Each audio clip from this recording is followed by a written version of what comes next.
ಶ್ರೀ ಹರಿವಾಯುಗುರುಭ್ಯೋ ನಮಃ. ಓಂ ವಂದೇ ವಿಷ್ಣುಂ ನಮಾಮಿ ಶ್ರಿಯಮಥ ಚ ಭುವಂ ಬ್ರಹ್ಮವಾಯೂ ಚ ವಂದೇ ಗಾಯತ್ರೀಂ ಭಾರತೀಂ ತಾಮಪಿ ಗರುಡಮನಂತಂ ಭಜೆ ರುದ್ರದೇವಂ ದೇವೀಂ ವಂದೇ ಸುಪರ್ಣೀ ಮಹಿಪತಿದಯಿತಾಂ ವಾರುಣೀಮಪ್ಯುಮಾಂ ತಾಂ ಇಂದ್ರಾದೀನ್ ಕಾಮಮುಖ್ಯಾನಪಿ ಸಕಲಸುರಾನ್ ತದ್ಗುರೂನ್ಮದ್ಗುರೂಂಶ್ಚ ಅಭ್ರಮಂ ಭಂಗರಹಿತಂ ಅಜಡಂ ವಿಮಲಂ ಸದಾ ಆನಂದತೀರ್ಥಮತುಲಂ ಭಜೆ ತಾಪತ್ರಯಾಪಹಂ. ಸಾಧಿತಾ ಕಿಲ ಸತ್ತತ್ವಂ ಬಾಧಿತಾ ಕಿಲ ದುರ್ಮತಂ ಬೋಧಿತಾ ಕಿಲ ಸನ್ಮಾರ್ಗಂ ಮಾಧವಾಖ್ಯಯತಿಂ ಭಜೆ. ಸಂಸ್ಥಾನ ರಕ್ಷಣೆ ಶೂರಾನ್ ಪ್ರಸನ್ನಾನ್ ರಾಘವಾರ್ಚನೆ ಪ್ರಣಮಾಮಿ ಗುರೂನ್ ನಿತ್ಯಂ ಪ್ರಸನ್ನ ಶೂರಮಾಧವಾನ್. ಪ್ರಸನ್ನ ಶೂರಮಾಧವ ಕರಾಬ್ಜೋತ್ಥಾನ್ ಯತೀಶ್ವರಾನ್ ವೀರರಾಮರತಾನ್ ವಂದೇ ವಿದ್ಯಾಸಾಗರ ಮಾಧವಾನ್. ಪೃಥ್ವೀಮಂಡಲ ಮಧ್ಯಸ್ಥಾಃ ಪೂರ್ಣಬೋಧಮತಾನುಗಾಃ ವೈಷ್ಣವಾಃ ವಿಷ್ಣುಹೃದಯಾಃ ತಾನ್ ನಮಸ್ಯೆ ಗುರೂನ್ ಮಮ. ಆಪಾದಮೌಳಿಪರ್ಯಂತಂ ಗುರುಣಾಮಾಕೃತಿಂ ಸ್ಮರೇತ್ ತೇನ ವಿಘ್ನಾಃ ಪ್ರಣಶ್ಯಂತಿ ಸಿದ್ಧ್ಯಂತಿ ಚ ಮನೋರಥಾಃ. ಶ್ರೀ ವಿದ್ಯಾವಲ್ಲಭಮಾಧವತೀರ್ಥಗುರುಭ್ಯೋ ನಮಃ. ಹರಿ ಓಂ. ಓಂ ವಿಶ್ವಂ ವಿಷ್ಣುರ್ವಷಟ್ಕಾರೋ ಭೂತಭವ್ಯಭವತ್ಪ್ರಭುಃ ಭೂತಕೃದ್ಭೂತಭೃದ್ಭಾವೋ ಭೂತಾತ್ಮ ಭೂತಭಾವನಃ. ಯುಗಾದಿಕೃತ್ ಯುಗಾವರ್ತೋ ನೈಕಮಾಯೋ ಮಹಾಶನಃ ಅದೃಶ್ಯೋ ವ್ಯಕ್ತರೂಪಶ್ಚ ಸಹಸ್ರಜಿದನಂದಜಿತು.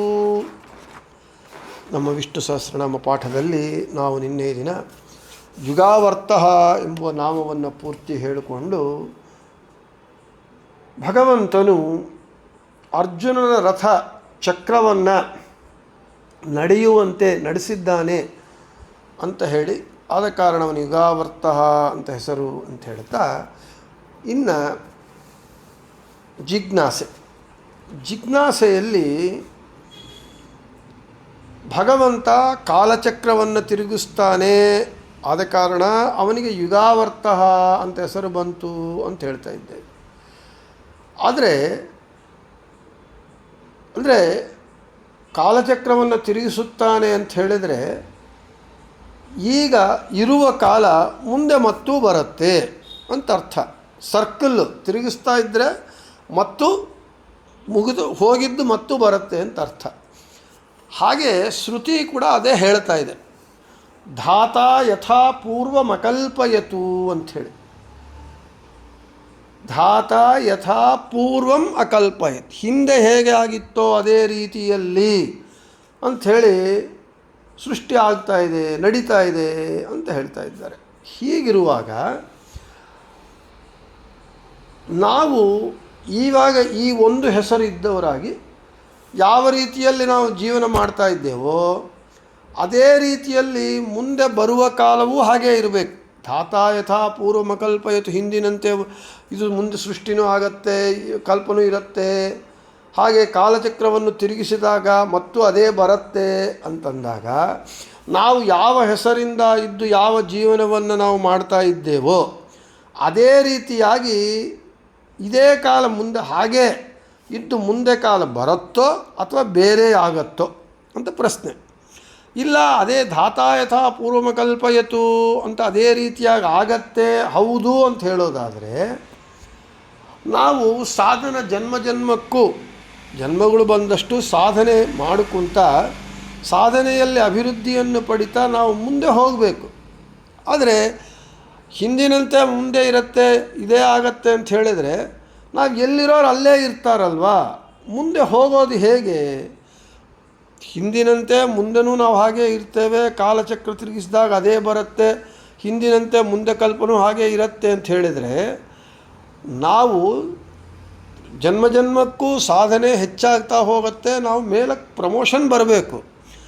ಆದರೆ ಹಾಗೇ ಇರ್ತೀವಿ ಅಂದರೆ ನಮಗೆ ಏನು ಮುಂದೆ ಹೀಗೆ ಇರೋದರಿಂದ ನಾವು ಅಭಿವೃದ್ಧಿ ಪಥದಲ್ಲಿ ಹೋಗೋದು ಹೇಗೆ? ಇದು ಹೇಗೆ ಸಾಧ್ಯ? ಮುಂದೆ ಕೂಡ ನಾವು ಹೀಗೆ ಇರ್ತೀವಿ ಅಂದರೆ without any development, without any ಇದು ಏನು ಇಲ್ಲದೆ ಹೀಗೆ ಇರ್ತೀವಿ ಅಂತಂದರೆ ಇದು ಹೇಗೆ ಅಂತ ಪ್ರಶ್ನೆ. ನಮಗಿದಕ್ಕೊಂದು ಸಣ್ಣ ದೃಷ್ಟಾಂತ ಹೇಳ್ತೇನೆ. ಒಬ್ಬರು ಅದಮಾರ ಸ್ವಾಮಿಗಳು ವಿಶ್ವಪ್ರಿಯ ತೀರ್ಥರು ಭಾಗ್ಯದ ಲಕ್ಷ್ಮೀ ಬಾರಮ್ಮ ಹಾಡಿಗೆ ಹೇಳ್ತಾ ಒಂದು ಉಪನ್ಯಾಸ ಮಾಡ್ತಾ, ಹೆಜ್ಜೆಯ ಮೇಲೊಂದು ಹೆಜ್ಜೆಯ ನಿಕ್ಕುತ ಗೆಜ್ಜೆಯ ಕಾಲಿನ ನಾದವ ತೋರುತ ಬಾರಮ್ಮ ಭಾಗ್ಯದ ಲಕ್ಷ್ಮೀ ಬಾರಮ್ಮ ಅಂತ ಹೇಳಿದಾಗ, ಹೆಜ್ಜೆಯ ಮೇಲೆ ಹೆಜ್ಜೆಯ ನಿಕ್ಕುತ ಅಂತ ಹೇಳಿದ್ರೆ ಇಟ್ಟಿರೋ ಹೆಜ್ಜೆ ಮೇಲೇ ಹೆಜ್ಜೆ ಇಡ್ತಾ ಇದ್ದರೆ ಬರೋದೇ ಇಲ್ಲ, ಅಲ್ಲೇ ಇರ್ತಾರೆ. ನಾವು ಟ್ರೆಡ್ಮಿಲ್ ಮಾಡಿದಾಗೆ ಟ್ರೆಡ್ಮಿಲ್ಲಲ್ಲಿ ಅಲ್ಲೇ ಇಡ್ತಾ ಇರ್ತೀವಿ, ಮುಂದೆ ಹೋಗೋದೇ ಇಲ್ಲ.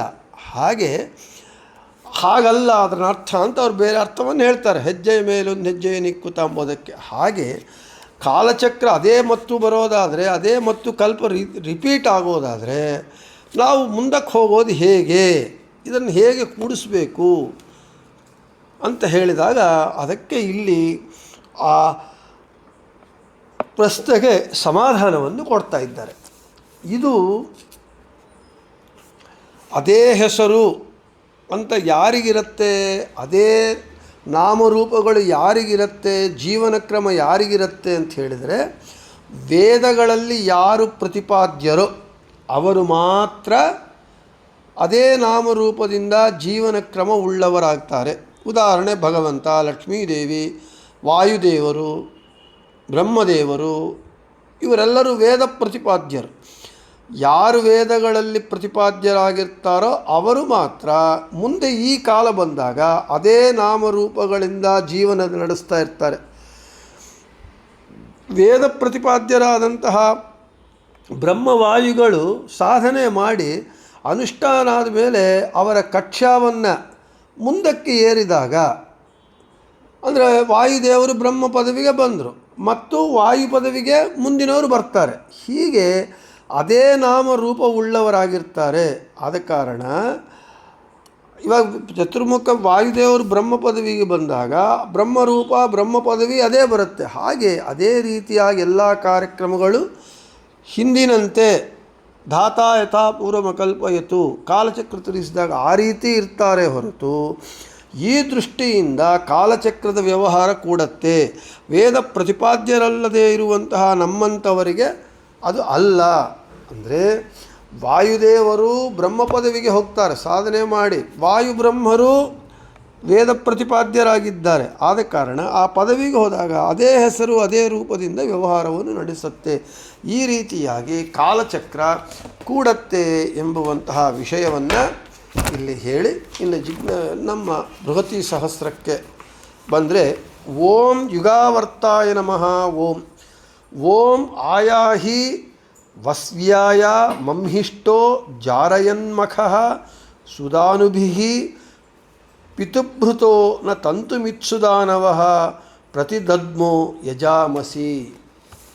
ಇಂದ್ರನೇ ಮಖಃ ಯಜ್ಞವನ್ನು ಜಾರಯನ್ ಮತ್ತೆ ಜರುಗುವಂತೆ ಮಾಡುವ, ಮಂಹಿಷ್ಟ ಮಹಾತ್ಮನಾದ ನೀನು, ವಾಸ ಮಾಡುವಂತಹ ಧಿಯ ಬುದ್ಧಿಯಿಂದ, ಸುಧಾನುಭಿ ಒಳ್ಳೆ ದಾನಗಳಿಂದ ಕೂಡಿಕೊಂಡು, ಆಯಾಹಿ ಬೇಗ ಬ, ನಾವು ತಂತುಮಿತು ನಿನ್ನಿಂದಲೇ ವಿಸ್ತಾರವಾದ ಸುದಾನವ ಒಳ್ಳೆ ದಾನಗಳನ್ನು, ಪಿತೃಭೃತ್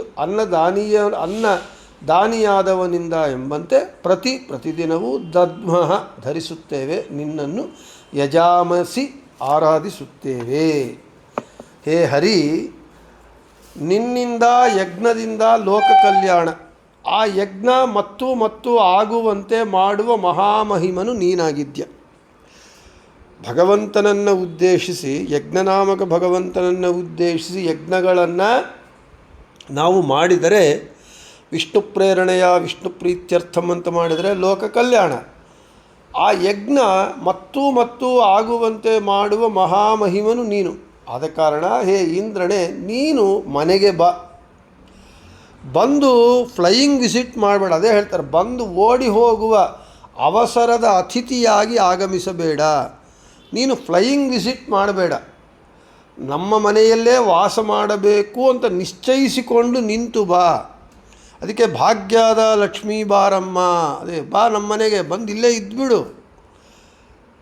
ನಿಶ್ಚಯಿಸಿಕೊಂಡು ನಮ್ಮ ಮನೇಲಿ ನಿಂತು ಬಾ. ನಿನ್ನ ಆಗಮನ ವ್ಯರ್ಥ ಆಗಲ್ಲ. ಭಗವಂತ ಮನೆಗೆ ಬಂದರೆ ವ್ಯರ್ಥವಾಗಲ್ಲ. ಹೀಗಾಗಿ ನಮಗೆ ದಾನ ಕೊಡೋದಕ್ಕೆ, ವರಗಳನ್ನು ನೀಡೋದಕ್ಕೆ ನೀನು ಬೇಗನೆ ಬಗೆಯಾಗಿ ಬೇಗನೆ ನಮ್ಮ ಮನೆಗೆ ಬಾ. ಅನ್ನದಾನಿಗಳು ನಿರಂತರವೂ ಅನ್ನದಾನ ಮಾಡುವಂತೆ ನಿನ್ನಿಂದ ಪ್ರತಿದಿನವೂ ನಾವು ಅನುಗ್ರಹವನ್ನು ಪಡೆಯುತ್ತೇವೆ, ಅದರಿಂದಾಗಿ ಆರಾಧಿಸುತ್ತೇವೆ ಅಂತ ಹೇಳ್ತಾ ಇಲ್ಲಿ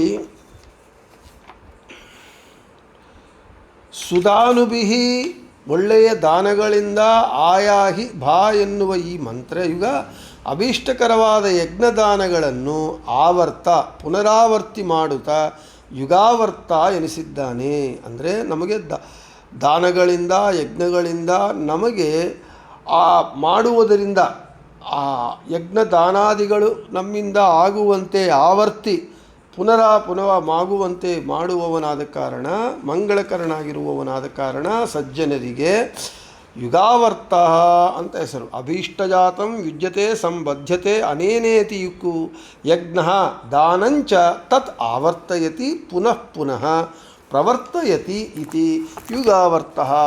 ದಾನ ಧರ್ಮಗಳನ್ನು ಯಜ್ಞಗಳನ್ನು ಪುನಃ ಮಾಡುವಂತೆ ಆವರ್ತನೆ ಮಾಡುವವನಾದ ಕಾರಣ ಭಗವಂತನಿಗೆ ಯುಗಾವರ್ತ ಅಂತ ಹೆಸರು ಅಂತ ಹೇಳಿದಲ್ಲಿ ಯುಗಾವರ್ತ ನಾಮವನ್ನು ಮುಗಿಸಿ ಇನ್ನು ಮುಂದೆ ನೈಕಮಾಯ ಅಂತ ಭಗವಂತನ ಹೆಸರು. ಇಲ್ಲಿ ನೈಕಮಾಯ ನ ಏಕಮಾಯ ಅಂದರೆ ಒಂದೇ ಮಾಯ ಉಳ್ಳವನು ಅಲ್ಲ, ಅವನು ಅನೇಕ ಮಾಯಗಳುಳ್ಳವನು. ಅಸಲು ಮಾಯ ಶಬ್ದ ಅಂದರೆ ಏನು? ಅಸಲು ಮಾಯ ಅಂದರೆ ಇವನು ಮಾಯ ಮಾಡ್ತಾ ಇದ್ದಾನೆ ಅಂದರೆ ಮೋಸ ಮಾಡ್ತಾ ಇದ್ದಾನೆ, ಸುಮ್ಮನೆ ಬ್ಲಫ್ ಮಾಡ್ತಾ ಇದ್ದಾನೆ ಅಂತ ಅರ್ಥವಾಗತ್ತೆ. ಅಲ್ಲ, ಇಲ್ಲಿ ಮಾಯ ಶಬ್ದಕ್ಕೆ ಭಗವಂತನ ವಿಷಯದಲ್ಲಿ ಆ ರೀತಿ ಅರ್ಥ ಮಾಡ್ಕೋಬಾರ್ದು ಅಂಥೇಳಿ ಅನೇಕ ರೀತಿಯಾಗಿ ಹೇಳ್ತಾ ಇದ್ದಾರೆ. ನೈಕಮಾಯ ಅಂತ ಹೇಳಿ ಭಾಗವತ ತಾತ್ಪರ್ಯ ನಿರ್ಣಯದಲ್ಲಿ ನೈಕಾಹ ಅನೇಕಾಹ ಅನಂತಾಹ ಇತಿ ಯಾವತ್ತು ಮಾಯಾಹ ಶಕ್ತಯೋ ಯಸ್ಯ ಸಹ ನೈಕಮಾಯಃ. ಅನೇಕ ಬಾಹೂದರ ವಕ್ತ್ರನೇತ್ರಂ ಅಂತ ಗೀತಾದಲ್ಲಿ ಭಗವಂತ ಹೇಳ್ತಾನೆ. ಅನೇಕ ಬಾಹು, ಅನೇಕ ಶಬ್ದ ಇದೆ. ಇತ್ಯತ್ರ ಅನೇಕ ಶಬ್ದ ಎಂಬೋ ಇತ್ಯತ್ರ ಅನೇಕ ಶಬ್ದೋ ಅನಂತವಾಚಿ ಇತಿ ವ್ಯಾಖ್ಯಾತಂ ತದ್ವತ್ ಅತ್ರಾಪಿ ಮುಖ್ಯ ಮಾಯಾ ಹರೇಹೇ ಶಕ್ತಿ ಅಂಥೇಳಿ ಭಾಗವತ ತಾತ್ಪರ್ಯ ನಿರ್ಣಯದಲ್ಲಿ ಆಚಾರ್ಯರು ಹೇಳ್ತಾ ಇದ್ದಾರೆ. ಏನರ್ಥ?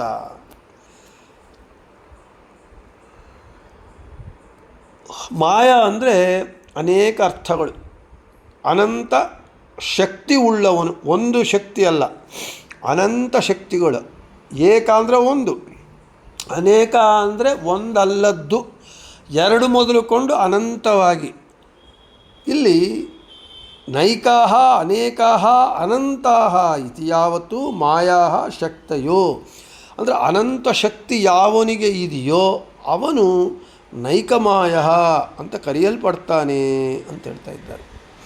ಮತ್ತು ಋಗ್ವೇದದಲ್ಲಿ ಯಸ್ಮಿನ್ ವಿಶ್ವಾನಿ ಪೌಂಸ್ಯ, ಋಗ್ಭಾಷದಲ್ಲಿ ಆಚಾರ್ಯರು ಹೇಳ್ತಾರೆ, ಪೌರುಷಾಣಿ ಶಕ್ತಯೋ ಯತ್ರ ಚಾಖಿಲಾಹ ಅತಶ್ಚಾನಂತ ಶಕ್ತಿತ್ವಾನ್ನ ವೃದ್ಧ್ಯಾದ್ಯಾಹ ಕಥಂಚನ ಸರ್ವೋಪೇತೇತ್ಯಥಮರ್ಥಮಭಿಪ್ರೇತ್ಯಾಹ ವೇದರಾಟ್ ಅಂಥೇಳಿ. ಭಗವಂತನಿಗೆ ಅನಂತ ಶಕ್ತಿಗಳಿವೆ. ಅಂದರೆ ಎಲ್ಲ ವಿಧವಾದ ಶಕ್ತಿಗಳೂ ಭಗವಂತನಲ್ಲಿದೆ. ಋಗ್ವೇದ ಹೇಳ್ತಾ ಇದೆ, ಇಂದ್ರನಾಮಕ ಭಗವಂತನಲ್ಲಿ ಸಕಲ ಶಕ್ತಿಗಳೂ ಇವೆ ಎಂದು ಋಗ್ವೇದ ನಮಗೆ ಹೇಳ್ತಾ ಇದೆ. ಅದೇ ಹೇಳ್ತಾ ಇದ್ದಾರೆ, ಅತಶ್ಚ ಅನಂತಶಕ್ತಿತ್ವಾತ್ ನ ವೃದ್ಧ್ಯಾದ್ಯಾಹ ಕಥಂಚನ ಸರ್ವೋಪೇತೇತ್ಯರ್ಥ ಅಥಮರ್ಥಮಭಿಪ್ರೇತ್ಯಾಹ ವೇದರಾಟ್. ಅಂದರೆ ಭಗವಂತನು ಅನಂತ ಎಲ್ಲ ವಿಧವಾದ ಶಕ್ತಿಗಳು ಉಳ್ಳವನಾಗಿದ್ದಾನೆ ಅಂತ ಋಗ್ವೇದ ಹೇಳ್ತಾ ಇದೆ. ಇನ್ನು ಅಷ್ಟೇ ಅಲ್ಲದೆ ಯೋಂತಃ ಪ್ರವಿಶ್ಯ ಮಮ ವಾಚಮಿಮಾಂ ಪ್ರಸುಪ್ತಾಂ ಸಂಜೀವಯತ್ಯಖಿಲ ಶಕ್ತಿಧರಃ ಅಂತ ಭಾಗವತ. ಶ್ರೀಪಾದ ಧ್ರುವರಾಜರಿಗೆ ಧ್ರುವರಾಜರು ತಪಸ್ಸು ಮಾಡಿದಾಗ ಭಗವಂತ ದರ್ಶನ ಕೊಟ್ಟ. ಭಗವಂತ ದರ್ಶನ ಕೊಟ್ಟಾಗ ಸ್ತೋತ್ರ ಮಾಡಲಿಕ್ಕೆ ಹೋದರೆ ಮಾತುಗಳೇ ಬರಲಿಲ್ಲ. ಭಗವಂತನ ಶಂಖವನ್ನು ಧ್ರುವರಾಜರ ಕಪೋಲಕ್ಕೆ ಸ್ಪರ್ಶ ಮಾಡಿದಾಗ ಯೋಂತಃ ಪ್ರವಿಶ್ಯ ವಮ ವಾಚಮಿ ಪ್ರಸುಪ್ತಾಂ ಅಂತ ಹೇಳಿ ಆವಾಗ ಸ್ತೋತ್ರ ತಾನಾಗಿ ಹೊರಗೆ ಬಂತು. ಆ ಧ್ರುವರಾಜರು ಭಗವಂತನನ್ನು ಸ್ತೋತ್ರ ಮಾಡುವಾಗ ಏನಂತ ಸ್ತೋತ್ರ ಮಾಡಿದ್ದಾರೆ? ಯೋಂತಃ ಪ್ರವಿಶ್ಯ ಮಮ ವಾಚಮಿಮಾಂ ಪ್ರಸುಪ್ತಾಂ ಸಂಜೀವಯತ್ ಅಖಿಲ ಶಕ್ತಿಧರ. ಅಂದರೆ ಎಲ್ಲ ಶಕ್ತಿಗಳನ್ನು ನೀನು ಧರಿಸಿರುವವನು, ಹೊಂದಿರುವವನು, ಎಲ್ಲ ಶಕ್ತಿಗಳು ಉಳ್ಳವನು ಭಗವಂತ ಅಂತ ಹೇಳಿ ಧ್ರುವರಾಜರು ಸ್ತೋತ್ರ ಮಾಡಿದ್ದಾರೆ. ಇನ್ನು ಬ್ರಹ್ಮಸೂತ್ರ ಏನು ಹೇಳ್ತಾ ಇದೆ? ಓಂ ಸರ್ವೋಪೇತಾಚ ತದ್ದರ್ಶನಾತ್ ಓಂ ಅಂತ ಸೂತ್ರ ಹೇಳ್ತಾ ಇದೆ. ಆಚಾರ್ಯರು ಬ್ರಹ್ಮಸೂತ್ರ ಭಾಷ್ಯದಲ್ಲಿ ಈ ರೀತಿ ಹೇಳ್ತಾ ಇದ್ದಾರೆ ಆ ಸೂತ್ರಕ್ಕೆ. ಸರ್ವೈರ್ಯುಕ್ತ ಶಕ್ತಿಭಿರ್ದೇವತಾ ಸಾ ಪರೇತಿ ಯಾ ಮಾಹೂಜರಸ್ರ ಶಕ್ತಿಂ ಇತಿ ಚ ಚತುರ್ವೇದ ಶಿಖಾಯಾಂ ಅತೋ ನ ಕೇವಲಂ ವಿಚಿತ್ರಶಕ್ತಿ ಸರ್ವಶಕ್ತಿರೇವ. ಆಚಾರ್ಯರು ಬ್ರಹ್ಮಸೂತ್ರ ಭಾಷ್ಯದಲ್ಲಿ ಚತುರ್ವೇದ ಶಿಖಾ ಗ್ರಂಥದ ಒಂದು ವಾಕ್ಯವನ್ನು ಉಲ್ಲೇಖ ಮಾಡ್ತಾ ಆ ಸರ್ವೋಪೇತಾಚ ತದ್ದರ್ಶನಾತ್ ಓಂ ಅಂತ ಹೇಳಿದರು. ಏನು?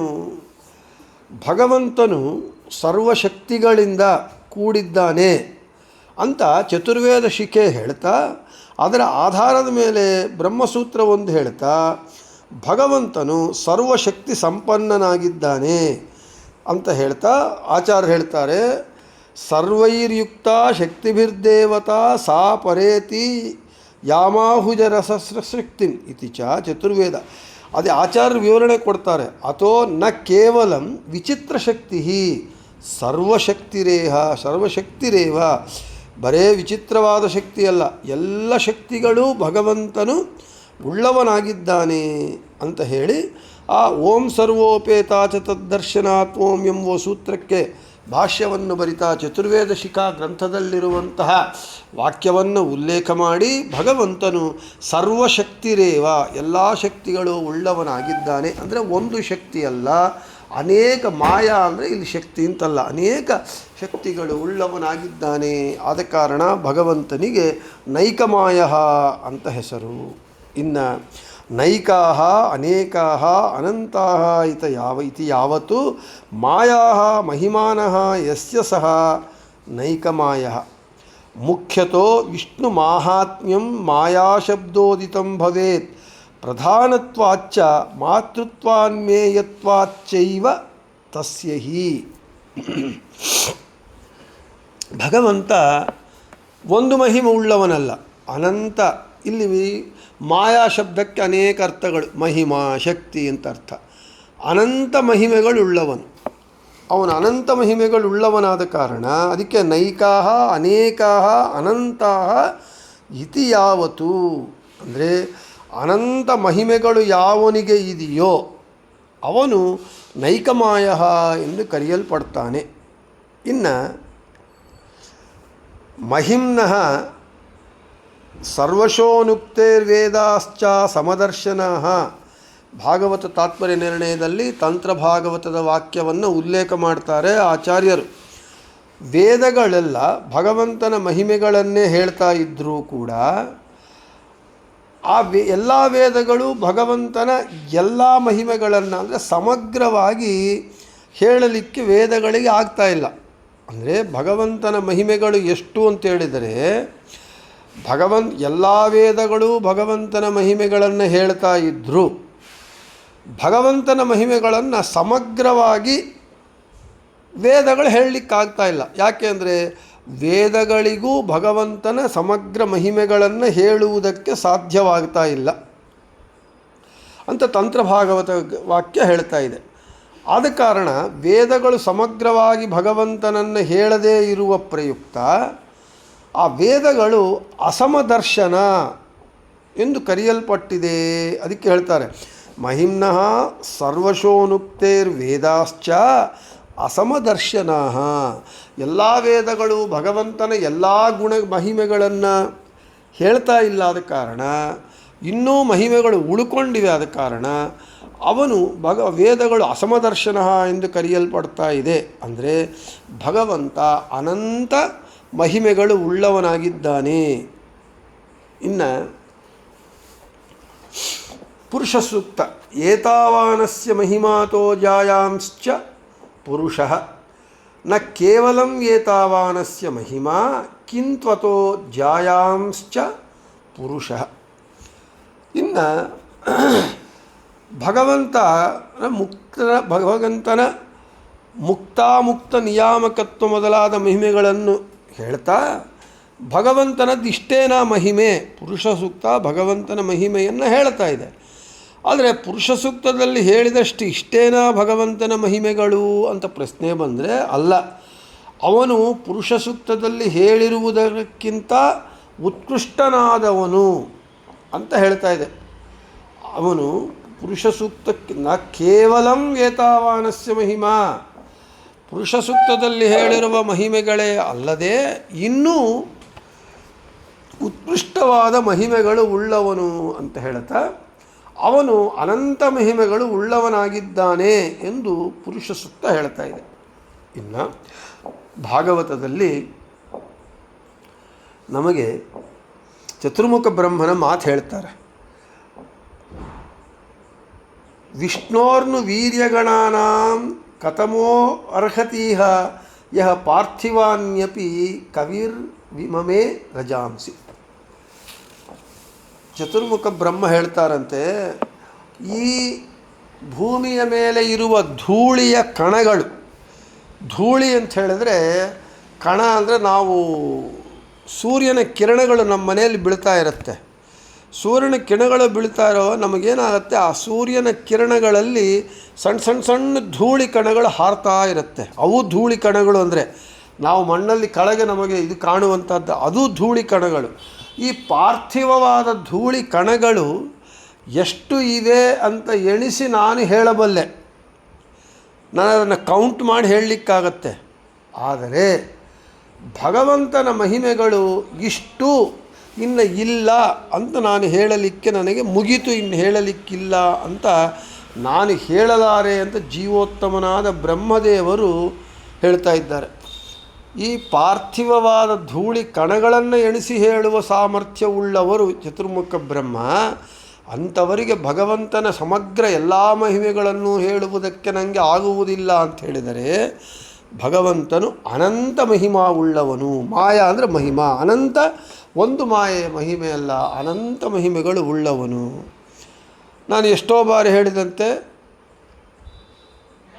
ಲಕ್ಷ್ಮೀದೇವಿ ಅಕ್ಷರತತ್ವಳು, ಅಪ್ರಾಕೃತಳು, ಭಗವಂತನ ವಕ್ಷಸ್ಥಲವಾಸಿನಿ.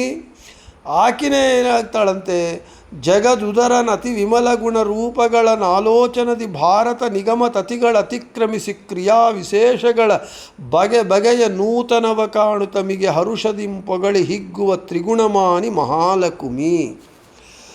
ಆಕೆಗೆ ಜಗದುದರನ, ಜಗತ್ತನ್ನು ಹೊಟ್ಟೆಯಲ್ಲಿಟ್ಟುಕೊಂಡಿರುವ ಭಗವಂತನ ಅತಿ ವಿಮಲ ಗುಣಗಳು, ಕ್ರಿಯೆಗಳು, ವಿಶೇಷಗಳು ಎಲ್ಲವೂ ಕೂಡ ಯಾವುದು, ಭಾರತ, ವೇದಗಳು, ಪುರಾಣಗಳು ಇವುಗಳಲ್ಲಿ ಹೇಳಿರೋದೆಲ್ಲ ಆಕೆಗೆ ಕರತಲಾಮಲಕ ಅವೆಲ್ಲವೂ ಗೊತ್ತಿದೆ. ಅವುಗಳು ಅಲ್ಲದೆ ಆಲೋಚನೆ ಮಾಡಿ ಭಾರತ, ವೇದಗಳು, ಪುರಾಣಗಳಲ್ಲಿ ಹೇಳದೇ ಇರುವಂತಹ ವಿಷಯಗಳನ್ನು ಆಲೋಚನೆ ಮಾಡಿ ಹೊಸದಾಗಿ ಗುಣಗಳನ್ನು, ಮಹಿಮೆಗಳನ್ನು, ಕ್ರಿಯೆಗಳನ್ನು ಭಗವಂತನದ್ದು ಕಾಣ್ತಾ ಇರ್ತಾಳಂತೆ, ಹಿಗ್ಗುತ್ತಾ ಇರ್ತಾಳಂತೆ. ಇವತ್ತಿಗೂ ಹಿಗ್ಗುತ್ತಾ ಇದ್ದಾಳೆ.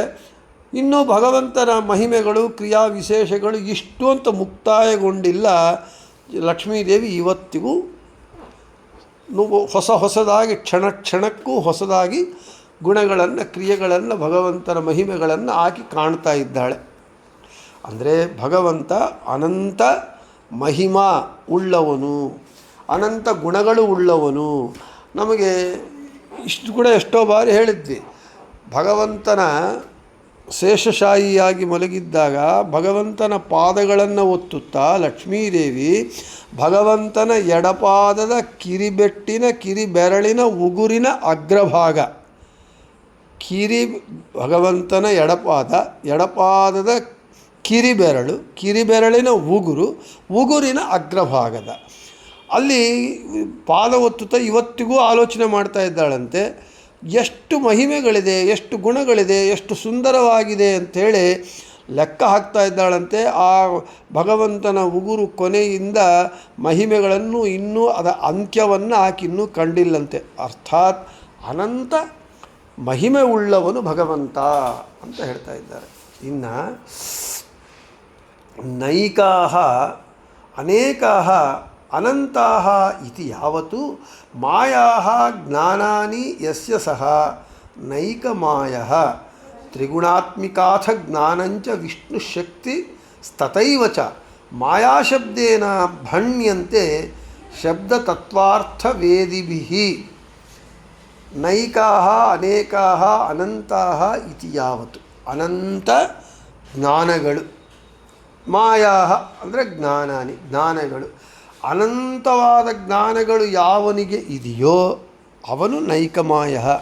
ಒಂದೇ ಜ್ಞಾನ ಅಲ್ಲ, ಅನೇಕ ಶಬ್ದಕ್ಕೆ ಅನಂತ ಅಂತ ಅರ್ಥ ಅಂತ ನಾವು ಹೇಳ್ಕೊಂಡಿದ್ದೇವೆ. ಅನೇಕ ಶಬ್ದಕ್ಕೆ ಅನಂತ ಶಬ್ದ, ಅನೇಕ ಶಬ್ದೋ ಅನಂತವಾಚಿ ಅಂತ ಇಷ್ಟು ಮುಂಚೆ ಹೇಳ್ಕೊಂಡಿದ್ದೇವೆ.